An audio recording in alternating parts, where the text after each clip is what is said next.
Hi friends, बीआरबीएल का unit 14 आज हम लोग स्टार्ट करने वाले हैं। चैप्टर का नाम है creation, registration and certification of charge. तो ये पूरा का पूरा जो चैप्टर है फ्रेंड्स आपका चार्जेस के ऊपर है कि चार्जेस को कैसे क्रिएट किया जाता है, उसको कब रजिस्टर किया जाता है। तो चार्जेस का मतलब क्या होता है? चार्जेस वर्ड का मतलब होता है फ्रेंड्स आपका इंटरेस्ट क्रिएट करना, यानी बैंक से अगर आपने कोई लोन लिया है तो बैंक उस पर अपना चार्ज क्रिएट करता है। चार्ज क्रिएट का मतलब होगा, मान लीजिए कोई हाउसिंग लोन है या आपने कोई व्हीकल लोन, कार लोन दिया है, तो उस पे बैंक अपनी सिक्योरिटी लगाता है कि वो एज ए सिक्योर्ड लोन है, यानी उस चीज को बैंक की सिक्योरिटी माना जाएगा कब तक, जब तक कि वो लोन क्लोज नहीं हो जाता। तो वो जो बैंक ने उस पे अपना एक तरह से उसको उस चीज को, उस प्रॉपर्टी को अपना बताया कि ये है हमारी, जब तक लोन पूरा नहीं हो जाता, तो उसको एक टाइप का चार्ज इसमें बोला गया है। और जो भी चार्ज बैंक क्रिएट करता है इसको रजिस्टर करना पड़ता है विद इन 30 डेज। तो इस चैप्टर में से ये एक नंबर का क्वेश्चन बन सकता है कि जो भी चार्ज क्रिएट हुआ है उसको कितने टाइम में रजिस्ट्रेशन कराना पड़ता है। तो आंसर रहेगा फ्रेंड्स आपका 30 डेज। यही क्वेश्चन है जो आपका इस चैप्टर में से पूछा जा सकता है। What is charge? अगर कोई हमसे पूछता है कि चार्ज क्या होता है तो हम उसको क्या बताएंगे? ठीक है, तो चार्ज मतलब is use to mean any form of security for डेप्ट। तो जो भी आपने लोन लिया है उसके लिए जो आपने सिक्योरिटी ली है वो किसी भी फॉर्म में हो सकती है, तो वो आपका चार्ज होता है। तो चार्ज को कहाँ पे डिफाइन किया गया है? तो जो सेक्शन 216 है आपका कंपनी एक्ट 2013, तो उसके सेक्शन 216 में चार्ज को डिफाइन किया गया है। सो यहाँ पे क्या बोला गया है फ्रेंड्स? यहाँ पे बोला गया है charge means a interest or lien credit on the property or asset of a company or any undertaking or both as a security and include a mortgage. तो सिंपल सी बात बोली गई है कि जो भी बैंकों का सिक्योरिटी होता है उस पर बैंक अपना इंटरेस्ट क्रिएट करता है, उसी इंटरेस्ट को चार्ज बोलते हैं। इंटरेस्ट मतलब बैंक एक तरह से उस पर अपना हक जता रहा है कि ये चीज हमारी है और बिना हमसे पूछे इसको आप कहीं नहीं बेच सकते। तो बोरोवर की जिस भी प्रॉपर्टी पे बैंक का इंटरेस्ट रहेगा, इसका मतलब बिना बैंक की परमिशन के बोरोवर उस चीज को किसी और थर्ड पार्टी को बेच नहीं सकता। ठीक है, जो मॉर्गेज होता है जैसे हाउसिंग लोन है, तो उस घर को कस्टमर बिना बैंक का लोन पे किए हुए नहीं बेच सकता। तो इस तरह से चार्ज क्रिएट किया जाता है, तो इसी को बोला जाएगा आपका चार्ज क्रिएट करना। तो जो सेक्शन 216 है वहां पे चार्ज को डिफाइन किया गया है। तो यहाँ पे चार्ज क्या होगा? कोई भी इंटरेस्ट हो सकता है। चार्ज क्या होगा? कोई भी इंटरेस्ट हो सकता है। फिर यहाँ पे नीचे एक और लाइन लिखी कि जो भी बैंकों का, जो भी कंपनी है, every company to register with registrar of company specific charges created by its own by it on its asset as well as modification. तो जो भी कंपनीज है उनको चाहिए कि जो भी उनका चार्ज क्रिएट है वो रजिस्ट्रार ऑफ कंपनी को उसके बारे में इन्फॉर्म करे।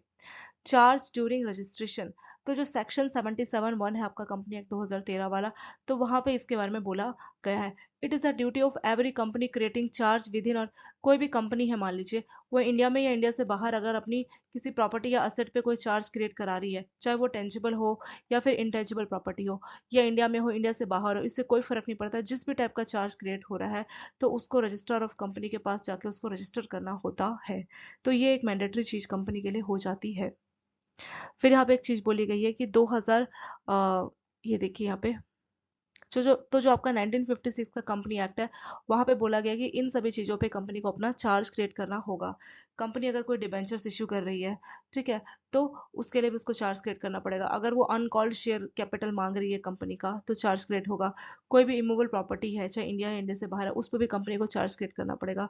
प्लेज है, तो बहुत सारी यहाँ पे लिस्ट दी है, इन सभी में कंपनी को चार्ज क्रिएट करना होता था। तो ये बात हो रही है फ्रेंड्स आपका कंपनी एक्ट 1956 की। अब हम यहाँ पर नीचे देखिए, after introduction of new company law, तो 2013 में नया कंपनी एक्ट आया, उसके हिसाब से the rule of registration is all type of charges required to be registered with ROC. तो जिस भी टाइप का चार्ज कंपनी होगी करेगी, क्रिएट करेगी, तो हर चार्ज पे उसको रजिस्ट्रार ऑफ कंपनी के पास रजिस्टर करना होगा। ठीक है, चाहे जो भी आप चार्ज क्रिएट कर रहे हैं इंडिया में इंडिया से बाहर किसी भी प्रॉपर्टी पे, ठीक है, चाहे वो टेंजिबल हो या किसी भी फॉर्म में हो, इंडिया में हो इंडिया से बाहर हो, हर टाइप की प्रॉपर्टी पे अगर आप कोई चार्ज क्रिएट कर रहे हैं तो कंपनी के लिए मैंडेटरी हो जाता है एज पर न्यू कंपनी लॉ की उसको अपना चार्ज रजिस्ट्रार ऑफ कंपनी के पास उसको रजिस्टर करना जरूरी है। वो किस लिए है friends?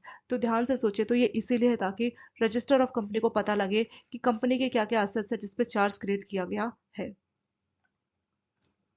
Charge not requiring registration, तो अभी भी 2013 के एक्ट के आने के बावजूद भी कुछ ऐसे चार्ज है जिसपे कंपनी को रजिस्ट्रेशन नहीं कराना पड़ता। कॉर्पोरेट गारंटी, अगर कंपनी कोई गारंटी दे रही है तो उस केस के लिए चार्ज क्रिएट नहीं करना। Arising duty operation of some specific law where, तो ऐसे कुछ लॉज के तहत कंपनी कोई काम कर रही है जिस लॉ में रजिस्ट्रेशन को मैंडेटरी नहीं माना गया, तो उस केस में भी कंपनी को रजिस्ट्रेशन नहीं कराना। अगर आपके पास हुंडी है, आप उसको यूज़ कर रहे हैं, जो कि एक नेगोशिएबल इंस्ट्रूमेंट है, तो उसके लिए भी कंपनी को रजिस्टर नहीं करना। थोड़ा सा देख लेते हैं कि हुंडी क्या होता है। तो ये क्या होता है, एक रिटन अनकंडीशनल स्टेटमेंट। मतलब हुंडी एक डॉक्यूमेंट्स है जिसपे लिखा हुआ है कि इस पर्सन को, मान लीजिए हुंडी में लिखा गया है कि जो ए पर्सन है उसको 1,000 रुपये पे कर दीजिए, ठीक है। और ये अनकंडीशनल होता है, मतलब कोई कंडीशन नहीं है कि ए ऐसा काम करेगा तभी पे कीजिए। मतलब ये अनकंडीशनल, बिना किसी कंडीशन के रिटन डॉक्यूमेंट्स होता है। और मान लीजिए हुंडी ए को दे दी गई है, तो ए जिसके लिए इंस्ट्रक्शन है, मान लीजिए किसी को इंस्ट्रक्शन दी गई कि आप ए को अमाउंट पे कर दीजिए, तो वो पर्सन उसको वो अमाउंट पे कर देगा, ठीक है। तो ये टाइप का नेगोशिएबल इंस्ट्रूमेंट होता है जिसको हुंडी बोलते हैं। तो अगर आप हुंडी यूज कर रहे हैं तो उस केस में भी आपको अपने चार्ज को रजिस्टर नहीं कराना। तो तीन केसेस, अगर कंपनी गारंटी देगी, या कंपनी किसी ऐसे लॉ के तहत डील कर रही है जहां जिस लॉ में रजिस्ट्रेशन को मैंडेटरी नहीं माना गया, या कंपनी हुंडी के तहत डील कर रही है, तो इन तीन केसेस में कंपनी को रजिस्ट्रेशन नहीं कराना अपना चार्ज। टाइप ऑफ चार्ज, तो यहाँ पे दो टाइप के चार्ज होते हैं फ्रेंड्स, ये भी आपसे पूछ सकते हैं। फिक्स चार्ज और फ्लोटिंग चार्ज, इसको लेके भी बहुत बार क्वेश्चन आता है। फिक्स मतलब जो चीज फिक्स है उस पे चार्ज क्रिएट करा गया। एग्जांपल के तौर पे आपने एक घर लिया, घर का प्रॉपर एड्रेस है, मान लीजिए A ब्लॉक 10 आपके घर का एड्रेस है, तो इसी घर पे आपका चार्ज क्रिएट है। या आपने मान लीजिए कोई कार खरीदी है, तो वही जो आपकी कार है उस पे चार्ज क्रिएट है, तो इसको बोला जाएगा फिक्स चार्ज।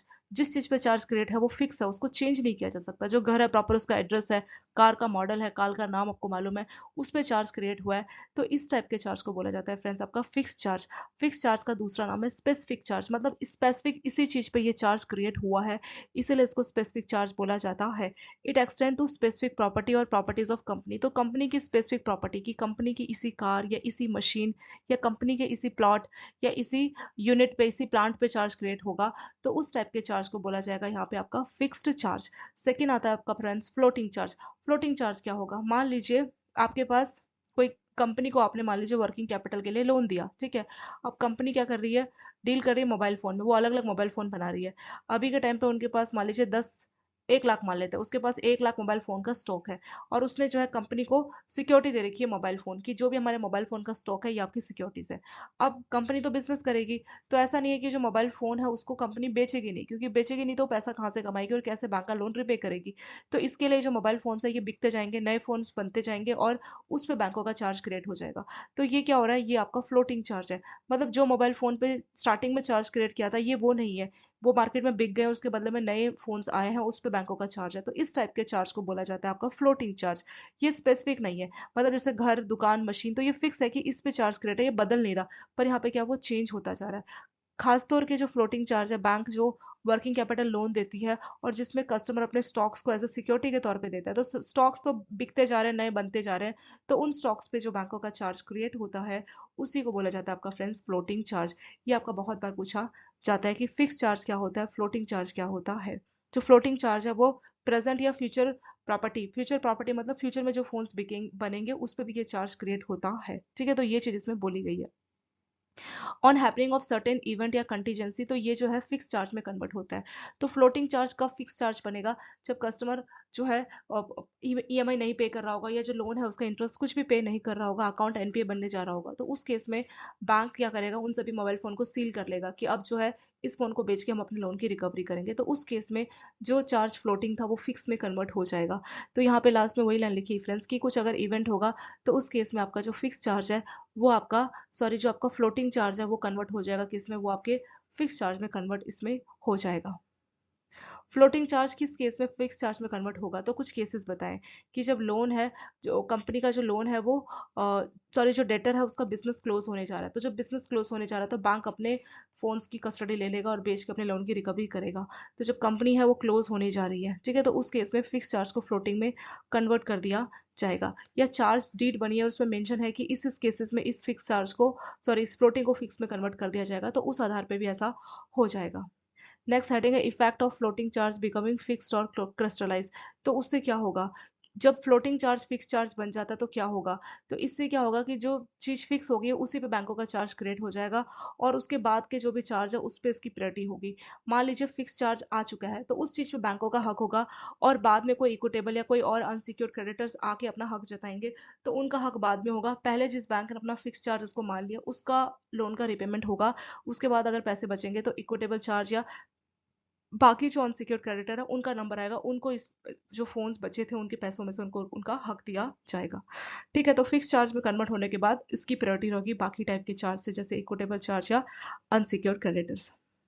नेक्स्ट हेडिंग आपका friends procedure for registration of charge. तो यहाँ पे बस आप एक लाइन याद कीजिए कि जितने भी चार्जेस कंपनी के होते हैं उनको रजिस्ट्रार ऑफ कंपनी के पास विद इन 30 डेज, 30 दिन का टाइम है कि उसको रजिस्टर कराना होता है।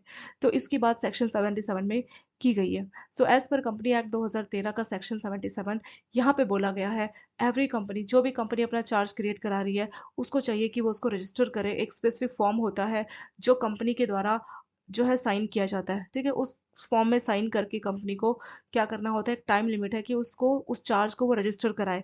अ charge created by the company is required to be register. तो जो कंपनी का जो चार्ज क्रिएट कर रही है कंपनी, उसको रजिस्ट्रार ऑफ कंपनी के पास 30 दिन के अंदर, जब भी चार्ज क्रिएट हो रहा है 30 दिन के अंदर उसको रजिस्टर कराना जरूरी होता है, ये मैंडेटरी होता है। ठीक है, उसके लिए एक फी भी रहता है, कंपनी उस फी को पे करके अपना रजिस्ट्रार के पास जाके अपना चार्ज क्रिएट करा सकती है। अगर उसमें कुछ मॉडिफिकेशन है तो वो भी ऐसा करा सकती है। ठीक है, तो अगर डिबेंचर नहीं है, अगर डिबेंचर है तो उस केस में CHG 9 वाला फॉर्म लगेगा। डिबेंचर नहीं है, किसी और कोई सिक्योरिटी, कोई शेयर्स, किसी और चीज पर अगर वो चार्ज क्रिएट करा रही है तो CHG 1 वाला फॉर्म इसमें लगेगा। फिर यहाँ पे आपको टाइम लिमिट बताइए फ्रेंड्स कि 2 नवंबर 2018 से पहले जो चार्ज थे उनकी फीस कितनी थी। तो अगर 30 दिन के अंदर चार्ज क्रिएट हो गया तो कोई नॉर्मल फी लगेगा, 30 दिन से ज्यादा 300 दिन तक तो नॉर्मल फी के साथ एडिशनल फी, और 300 दिन से भी अगर ज्यादा हो गया विद इन 6 मंथ, 6 महीने के अंदर अंदर, ठीक है, 300 दिन से ज्यादा हो गया और उसके बाद भी 6 महीने के अंदर अंदर, तो नॉर्मल फी और एडिशनल फी लगेगा। लेकिन 2 नवंबर 2008 से इस लिमिट को चेंज कर दिया गया, यानी ये आपकी पुरानी लिमिट है। तो पुरानी लिमिट को चाहे तो आप इग्नोर भी कर दीजिए, उसको याद नहीं रखना। जो नया और लेटेस्ट है उसको आपको याद रखना है। ठीक है, तो ये चाहे तो आप याद कर सकते हैं। 30 दिन के अंदर चार्ज क्रिएट होगा तो कोई नहीं, नॉर्मल फी लगेगा। 30 दिन से ज्यादा 60 दिन तक नॉर्मल प्लस एडिशनल, 60 से ज्यादा 120 दिन तक तो एडिशनल फी आपको एक्स्ट्रा देनी पड़ेगी। अगर 120 दिन से ज्यादा तो आप अपना चार्ज रजिस्टर नहीं करा सकते। ठीक है, तो क्या कुछ हो ही नहीं सकता, हो सकता है आपको एप्लीकेशन देनी होगी। ठीक है, अगर आप 120 दिन हो चुके हैं और कंपनी ने अपना चार्ज रजिस्टर नहीं कराया तो उस केस में क्या होगा, तो उस केस में एक एप्लीकेशन देनी पड़ेगी। Application for delay has to be made to the register in form. एक फॉर्म होता है CHG 10। तो ये CHG 10 लेट लतीफे वालों के लिए, लेट लतीफे वाले यानी जिन्होंने 120 दिन हो चुके हैं और अपने चार्ज को जिन कंपनी ने रजिस्टर नहीं कराया, तो उनके लिए फ्रेंड्स CHG 10 वाला फॉर्म होता है। इसमें कंपनी को डिक्लेरेशन देनी होती है जो उसकी सेक्रेटरी या डायरेक्टर साइन करेंगे कि ये डिले किस वजह से हुआ है, और डिले होने की वजह से जो क्रेडिटर्स है जिन्होंने कंपनी को लोन दिया उनके हक पे या उनका जो हक है उस पर कोई इम्पैक्ट नहीं पड़ेगा। तो ये डिक्लेरेशन देना होता है CHG 10 के बाद। फिर उसके बाद जो है ROC के बाद कंपनी अपने चार्ज को रजिस्टर करा लेती है। उसके बाद जो रजिस्टर है वो उनको एक सर्टिफिकेट ऑफ रजिस्ट्रेशन इशू करती है कि आपका चार्ज जो है रजिस्टर हो चुका है। ठीक है, सो इसके लिए CHG 2 फॉर्म को रजिस्टर यूज करती है। तो जो भी आपको चार्ज जो आपका रजिस्टर हो चुका होगा तो उसके लिए कंपनी आपको option देगी जिसके लिए CHG 2 वाला फॉर्म को इस्तेमाल किया जाएगा। ठीक है, तो ये वाला है टेबल, आप याद कर लीजिए कि 30 दिन के अंदर नॉर्मल फी, 30 दिन से ज्यादा 60 दिन के अंदर नॉर्मल प्लस एडिशनल फी, 60 दिन से ज्यादा 120 दिन के अंदर भी एडिशनल फी, और अगर 120 दिन से ज्यादा अगर आप लेट हो गए तो आपके चार्ज को क्या कर लिया जाएगा, अगर आप एक डिक्लेरेशन देनी पड़ेगी कि इसकी वजह से क्रेडिटर्स के हक को कोई इम्पैक्ट नहीं पहुंचेगा।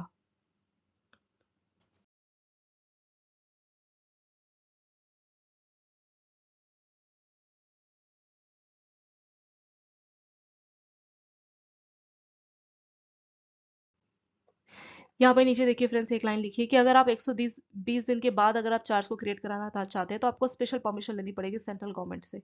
ठीक है, तो वो आपको थोड़ा टाइम एक्सटेंड करके देगी।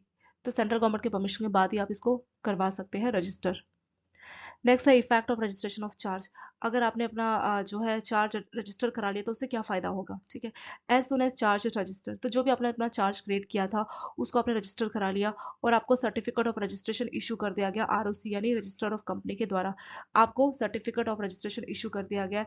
इट इज प्रिज्यूम, ऐसा मान लिया जाएगा कि कोई भी person to create a charge has notice of the charge. तो बाद में कोई पर्सन अगर चार्ज क्रिएट कर रहा है तो मान लिया जाएगा कि उनको मालूम है कि आपने ऑलरेडी चार्ज क्रिएट किया है, और जब भी आप अपना चार्ज क्रिएट करोगे तो आपको प्रायोरिटी दी जाएगी। आपके बाद अगर कोई आएगा तो उससे ज्यादा प्रायोरिटी आपको दी जाएगी चार्ज क्रिएट होने में।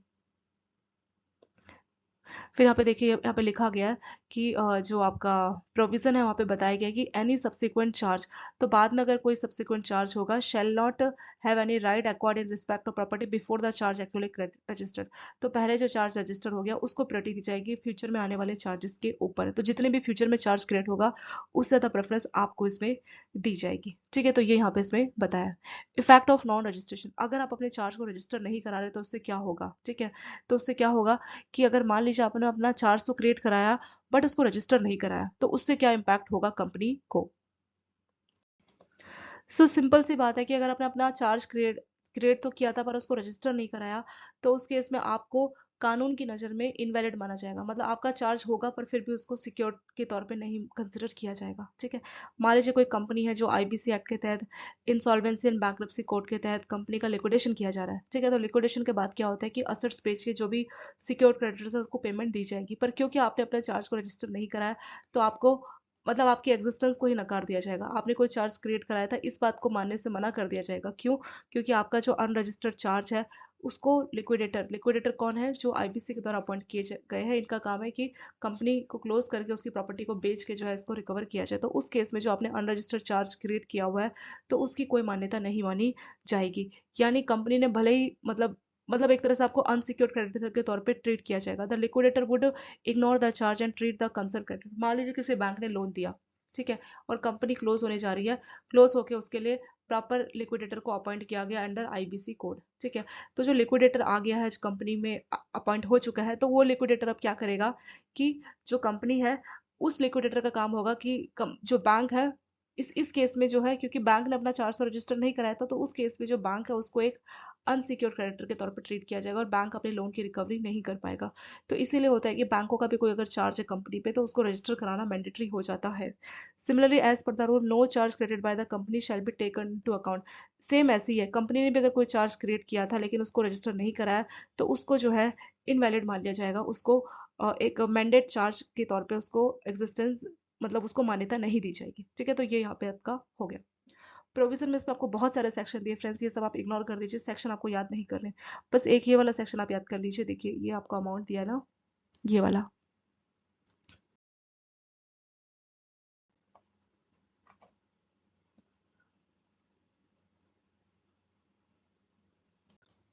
सेक्शन 86 याद कर लीजिए कि अगर कोई भी company shall be liable to a penalty of 5 lakh rupees. अगर कंपनी इसमें से किसी भी प्रोविजन को फॉलो नहीं करती, चार्ज क्रिएट करने के जो जो प्रोविजन है, कंपनी डिफॉल्ट पाएगी, company is in the default, यानी कंपनी अगर इसमें से किसी भी प्रोविजन को फॉलो नहीं करती तो कंपनी के ऊपर लायबिलिटी होगी कि उसको 5 लाख का पेनल्टी लगाया जाएगा, और कंपनी के हर ऑफिसर्स जो भी डिफॉल्ट में होंगे उसको 50,000 का पेनल्टी लगाया जाएगा। ठीक है, तो कंपनी पे 5 लाख का पेनल्टी और जो ऑफिसर्स है उसके ऊपर 50,000 का पेनल्टी इसमें लगाया जाएगा। ठीक है, तो ये बस 86 सेक्शन कि अगर कंपनी अपने डिफॉल्ट पाई गई, ये जो आपके प्रोविजन दिए गए हैं चार्ज को लेके, उसको अगर कंपनी फॉलो नहीं करती तो कंपनी पे 5 लाख तक का पेनल्टी लगेगा और जो ऑफिसर है उसके ऊपर 50,000 तक का पेनल्टी लगेगा। बस आप ये याद कर लीजिए। और एक 84 सेक्शन जिसमें कंपनी को क्या करना होता है कि अगर कंपनी के द्वारा किसी पर्सन को रिसीवर या मैनेजर बनाया गया है तो उस केस में उस पर्सन को चाहिए कि 30 दिन के अंदर अंदर इस बात को वो इन्फॉर्म करे। ठीक है, तो 30 दिन के अंदर अंदर उसको इस चीज़ को लेके नोटिस देना होता है कि इसका अपॉइंटमेंट हुआ है। तो बस ये दो चीज़ आप याद रख लीजिए, बाकी सेक्शन को आप इग्नोर कर दीजिए, ज़्यादा आपको इसमें नहीं पूछा जाएगा। ठीक है, और सेंट्रल गवर्नमेंट का क्या रोल रहता है, आपके पास 120 दिन हो गए और तब भी आपने अपनी चार्ज को रजिस्टर नहीं कराया तो सेंट्रल गवर्नमेंट से आपको परमिशन लेनी होती है, उसके बाद आप ऐसा कर सकते हैं। ठीक है, इसके साथ आपका चैप्टर हो चुका है कंप्लीट और चेक योर प्रोग्रेस भी हमारा आ चुका है। शॉर्ट में रिवाइज करते हैं फ्रेंड्स, और क्या क्या आपको याद रखना है वो मैं आपको साथ के साथ बताती चल रही हूँ। बस उसको आप याद रखिए, उतना ही आपके लिए मोर देन सफिशिएंट है। चार्ज क्या होता है, चार्ज मतलब कंपनी कोई भी अपना इंटरेस्ट बता रही है, अपना इंटरेस्ट बता रही है कि इस असेट या इस प्रॉपर्टी पे हमारा इंटरेस्ट है, तो वही कंपनी का चार्ज इसमें होता है। ठीक है, और जो भी चार्ज है कंपनी को रजिस्ट्रार ऑफ कंपनी के पास उसको रजिस्टर कराना मैंडेटरी हो जाता है। फिर आगे इसमें कुछ और बातें बोली गई है कि देखिए कि जो कंपनी एक्ट 1956 के तहत कुछ चीज़ें बोली गई है कि कंपनी को इन सभी चीज़ों को मैंडेटरी है कि चार्ज कराना पड़ता है। जैसे कोई डिवेंचर्स इश्यू किया, कोई शेयर्स, इमूवेबल प्रॉपर्टी पे कोई चार्ज है, तो प्रॉपर लिस्ट दी गई है। लेकिन जब से नया कंपनी एक्ट आया तो उसमें बोला कि हर तरह की चीज़ें जिस पे भी कंपनी अगर चार्ज लगा रही है उसको रजिस्टर करना चाहिए रजिस्ट्रार ऑफ कंपनी के पास जाके। और चाहे इंडिया में चार्ज हो, इंडिया से बाहर हो, कहीं पे भी चार्ज क्रिएट कर रही है तो उसको रजिस्ट्रार ऑफ कंपनी के पास जाके उस चार्ज को क्रिएट करना, रजिस्टर करना चाहिए। फिर चार्ज जिसका रजिस्ट्रेशन जरूरी नहीं है, कोई कॉर्पोरेट गारंटी दे रही कंपनी, या कंपनी किसी ऐसे लॉ के तहत डील कर रही जहाँ पर रजिस्ट्रेशन को मैंडेटरी नहीं माना गया, या हुंडी के साथ। हुंडी मतलब एक तरीके का डॉक्यूमेंट है, जैसे पहले ऐसा होता था ना कि राजा महाराजा हुआ करते थे, ठीक है। तो मान लीजिए कोई राजा जो है बहुत खुश है, ठीक है, राजा मान लीजिए बहुत खुश है, और उसने अपने किसी सैनिक को एक हुंडी करके एक डॉक्यूमेंट लिखा, और उस डॉक्यूमेंट में लिखा कि इस पर्सन को 1 लाख मोहरे दे दी जाए, गोल्ड मोहरे दे दी जाए। तो वो डॉक्यूमेंट लेके जाएगा और उस पर राजा की सील और साइन रहेगी। तो वो जो भी आपका ट्रेजरी डिपार्टमेंट होगा राजा का, जहाँ पे जो सोने चांदी को अपने पास रखता होगा, उसको वो कागज दिखाएगा कि राजा का आदेश है कि मुझे 1 लाख मोहरे दे दी जाए। तो उसके आधार पे उस पर्सन को 1 लाख मोहरे दे दी जाएंगी। तो वो एक टाइप का हुंडी का सिस्टम है। पहले राजा महाराजा के टाइम पे इसको बहुत ज्यादा इस्तेमाल में लाया जाता था।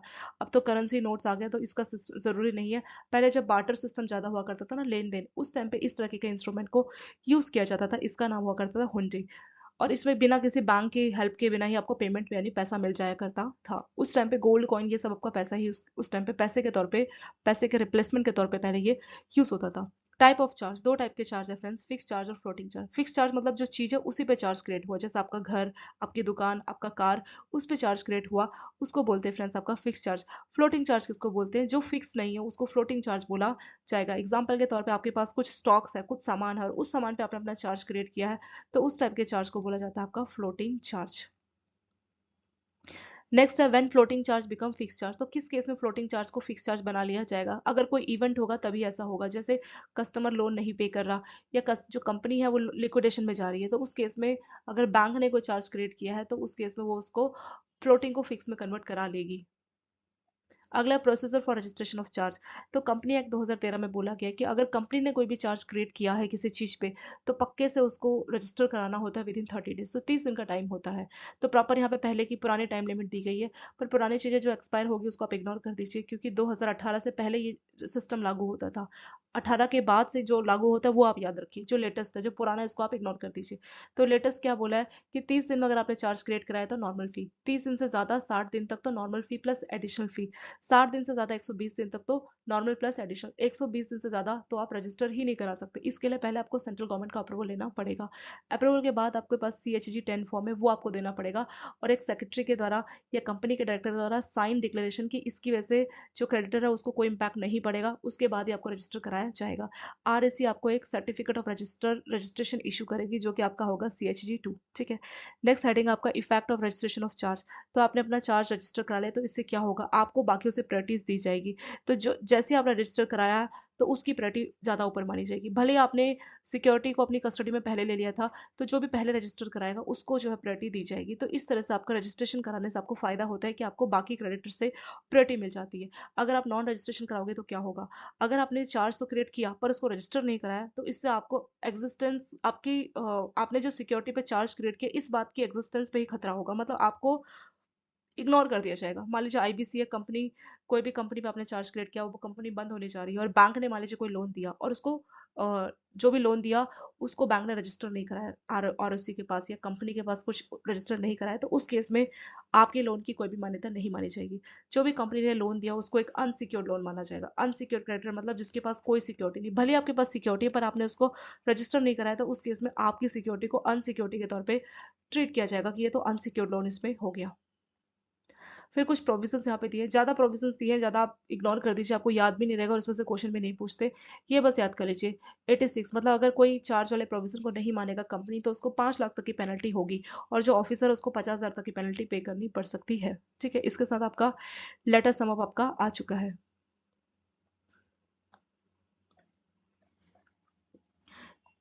तीन ही क्वेश्चन है, इनको देख लेते हैं फ्रेंड्स। पहला क्वेश्चन है as per section 77 within how many days after creation of charge company is required to register the charge credit. तो कहाँ पे, मतलब कहाँ पे कंपनी को अपना चार्ज जो क्रिएट किया उसको कहाँ पे रजिस्टर करना होता है? कंपनी ने अपना कोई भी चार्ज क्रिएट किया तो उसको रजिस्ट्रार ऑफ कंपनी के पास यानी ROC के पास रजिस्टर करना होता है। तो आंसर हो जाएगा फ्रेंड्स आपका option number C। Charge should be register, तो ROC के पास कंपनी को कितने दिन में अपने चार्ज को रजिस्टर करना होता है? तो आंसर रहेगा फ्रेंड्स 30 डेज। मिनिमम 30 डेज के पास होता है, उसके बाद कुछ एडिशनल फी लगती है। 120 दिन के बाद तो कोई ऑप्शन नहीं, प्रॉपर सेंट्रल गवर्नमेंट का अप्रूवल लगेगा, उसके बाद ही आप अपने चार्ज को रजिस्टर करा पाओगे। ठीक है, अगर हम नॉर्मल टाइम की बात करें तो चार्ज को आपको आरओसी के बाद विद इन 30 डेज में रजिस्टर करा लेना होता है। नेक्स्ट है as per section 82 of company act. तो कंपनी एक्ट 2013 का सेक्शन 82 बोलता है a company shall give intimation to registrar of payment or satisfaction in full of any charge within a period of dash days from date of that payment। तो कोई भी जो company होती है, ठीक है, तो रजिस्ट्रार ऑफ कंपनी के पास इंटीमेट करना होता है कंपनी को।